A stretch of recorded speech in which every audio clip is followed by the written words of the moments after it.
कैसे कैसे वो इसे तंजिया अंदाज में मनहूस काली बिल्ली कहते हुए मजाक उड़ाते हुए अपने जूते उतारने का हुक्म दे रही थी।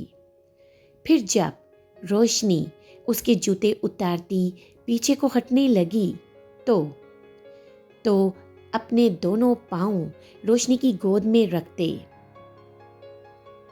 रखते हुए उन्हें दबाने का हुक्म देने लगी। जैसे ही रोशनी उसके पांव दबाने लगी तो वो तंजिया मुस्कुराते हुए कहने लगी, हमारे तो पाँव भी मनहूस तुम्हारी शक्ल से बेहतर हैं। तुम्हें तो हम अपनी नज़र उतारने के लिए साथ रख लें। तुम्हें तो हम अपनी नज़र उतारने के लिए ही साथ रख लें। बस काली बिल्ली बनकर हमारी नज़र उतारना, काली बला बनकर हमारे लिए मनहूसियत ना फैलाना।